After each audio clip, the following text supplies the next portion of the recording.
Hello बच्चों, आप सभी का स्वागत है आपके अपने यूट्यूब चैनल मिनी कोचिंग में। आज हम करने वाले हैं क्लास 10th का प्रैक्टिस पेपर। ये प्रैक्टिस पेपर आपके एग्जाम पॉइंट ऑफ व्यू से बहुत ज़्यादा इंपॉर्टेंट है। आज हम करेंगे सोशल साइंस का। हम इस प्रैक्टिस पेपर का सेक्शन ए यानी कि पार्ट 1 ऑलरेडी कर चुके हैं। आज हम करेंगे इसका सेक्शन बी और सेक्शन सी। जिस बच्चे ने इसका सेक्शन ए यानी कि पार्ट 1 नहीं देखा है तो प्लीज़ जाके उसको आप देखिए। मैं डिस्क्रिप्शन में पार्ट 1 की वीडियो का लिंक दे दूंगी। आज बच्चों हम करेंगे इसका क्वेश्चन नंबर 28, 29, 30, 31 और सेक्शन सी का 32, 33, 34 और 35। और मैं इनके आंसर्स आपको वीडियो के एंड में प्रोवाइड करा दूंगी। चलिए बच्चों शुरू करते हैं। असहयोग आंदोलन क्यों आरंभ किया गया, उसके प्रभावों का वर्णन करें। सबसे पहले आपसे पूछा गया है कि असहयोग आंदोलन क्यों आरंभ हुआ, तो आपको ये बताना है कि इसके आरंभ क्यों गया था और उसके प्रभाव क्या पड़े, आंदोलन के प्रभाव क्या पड़े। तो असहयोग आंदोलन क्यों हुआ था? असहयोग आंदोलन इसलिए हुआ था, अंग्रेजों ने स्वराज की मांग को नामंजूर कर दिया था, यानी कि नकार दिया था। दूसरा था रॉलेट एक्ट का पारित कर देना, जिसे काला कानून भी कहा जाता है, और भारतीय जनता का शोषण करना। इन सब कारणों की वजह से असहयोग आंदोलन आरंभ हुआ। अब इसका प्रभाव क्या पड़ा? सबसे पहला इसका प्रभाव ये पड़ा कि जितने भी लोग सरकारी नौकरियों पर तैनात थे, जिन्होंने सरकारी पदवियां ले रखी थी, जो बच्चे स्कूल जा रहे थे, जो लोग सेना में भर्ती थे, इन्होंने ये सब पदवियां लुटा दी, स्कूल छोड़ दिए, नौकरियां में जाना बंद कर दिया, नहीं नौकरियां भी छोड़ दी। दूसरा प्रभाव इसका क्या पड़ा? विदेशी वस्तुओं का त्याग करना शुरू कर दिया, विदेशी वस्तुओं का बहिष्कार किया गया। तीसरा इसका प्रभाव क्या पड़ा? तीसरा प्रभाव इसका ये पड़ा कि चोरा चोरी में हुई हिंसक घटना, इस दौरान पुलिस स्टेशन के अंदर आग लगा दी गई थी। तो इन सब कारणों की वजह से अंत में असहयोग आंदोलनों को वापस ले लिया गया था। चोरा चोरी हत्याकांड के बाद ही महात्मा गांधी द्वारा असहयोग आंदोलन को वापस ले लिया गया था। परंतु आपको ये नहीं बताना कि वो वापस लिया गया या नहीं लिया गया, बस आपसे ये पूछा गया कि असहयोग आंदोलन क्यों आरंभ हुआ और इसके क्या क्या प्रभाव पड़े। अब है आपका इसका अथवा वाला क्वेश्चन। आपको दोनों में से एक करना है, या तो आप असहयोग आंदोलन करिए या आप सविनय अवज्ञा आंदोलन कीजिए। अब सविनय अवज्ञा आंदोलन क्यों आरंभ हुआ और इसके क्या प्रभाव पड़े? सविनय अवज्ञा आंदोलन आरंभ किस लिए हुआ, सबसे पहले आप ये लिखेंगे, फिर आप उसके प्रभाव पढ़ाएं बताएंगे। महात्मा गांधी जी ने 31 जनवरी 1930 को लॉर्ड इरविन को एक पत्र लिखा। उस पत्र में उन्होंने अपनी 11 शर्तों का उल्लेख किया और साथ ही साथ उन्होंने ये बात भी कही कि लॉर्ड इरविन को ये जो 11 शर्तें माननी ही मानी। उसमें जो एक शर्त बहुत ज़्यादा महत्वपूर्ण थी, वो शर्त थी नमक कानून से लेकर, क्योंकि उस समय ब्रिटिश सरकार ने नमक के ऊपर बहुत ज़्यादा टैक्स लगाया हुआ था, जिसकी वजह से गरीब जनता नमक का उपभोग नहीं कर पा रही थी, नमक का उपयोग नहीं कर पा रही थी, और नमक हमारी एक मूलभूत आवश्यकता है। अब लॉर्ड इरविन ने इस बात को बहुत हल्के में लिया और उसने इस 11 बातों को नहीं माना।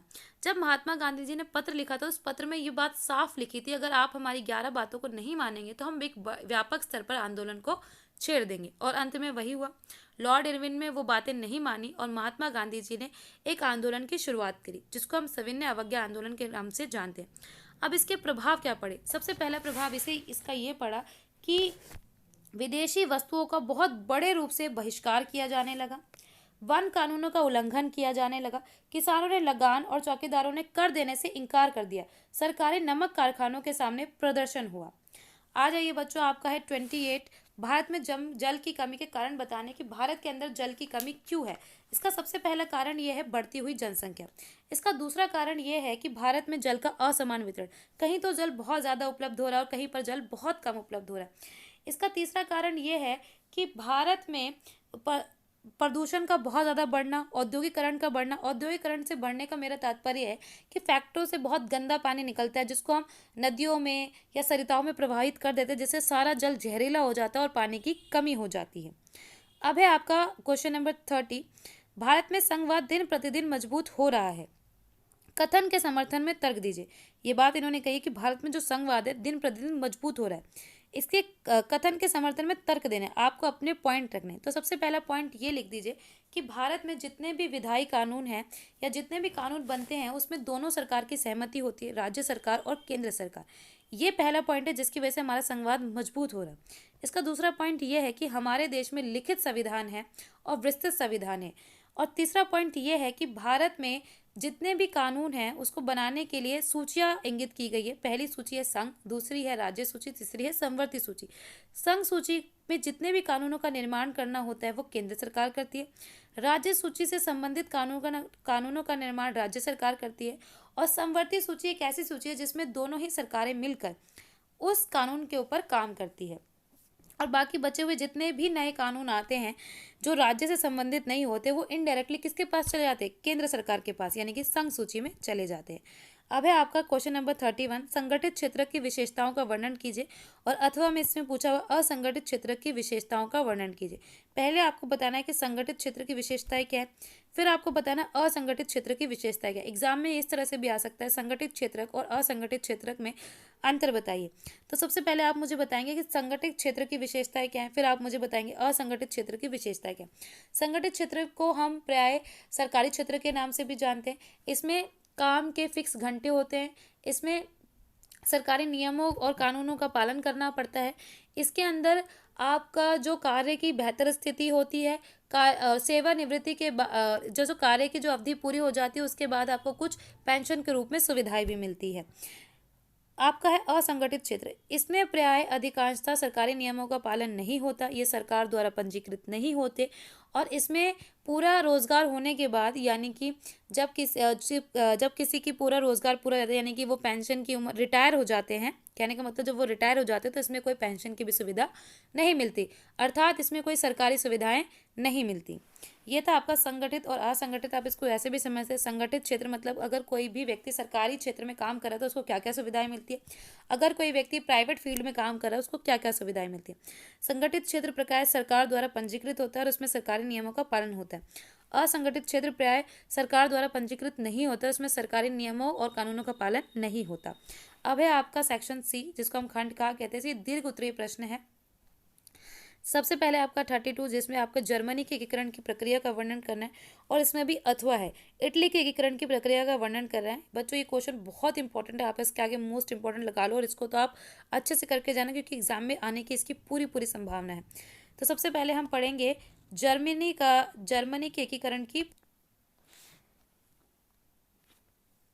जर्मनी का एकीकरण का आरंभ विलियम प्रथम के प्राशा के सिंहासन पर आसीन होने से हुआ। जर्मनी का एकीकरण का जो आरंभ है उसमें सबसे पहले विलियम जो प्रथम थे उन्होंने प्राशा के सिंहासन पर वो बैठ गए थे, उनकी गद्दी उनके पास आ गई थी। उसके बाद है बिस्मार्क द्वारा जर्मनी एकीकरण की भूमिका तैयार करना। जर्मनी के एकीकरण में अगर सबसे अहम भूमिका किसी व्यक्ति की है वो है बिस्मार्क की। इसने जर्मनी के एकीकरण को एक करने के लिए एक भूमिका तैयार करी।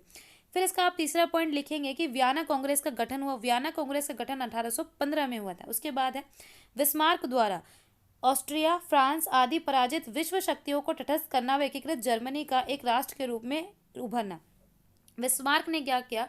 ऑस्ट्रिया के ऊपर, फ्रांस के ऊपर, इनके ऊपर कब्जा कर लिया, इनको पराजित कर दिया, और इतना इसने अपनी शक्ति का प्रयोग करा और उसके बाद में सारे राज्यों को पराजित करके पूरे जर्मनी को एक कर लिया, एक नए राष्ट्र के रूप में उसने जर्मनी को उभार दिया।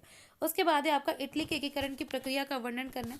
इटली के एकीकरण की प्रक्रिया 1832 से शुरू हुई थी, जब काबूर ने सार्डिनियर का प्रधानमंत्री बना। और उसने फ्रांस के साथ एक संधि कर ली थी।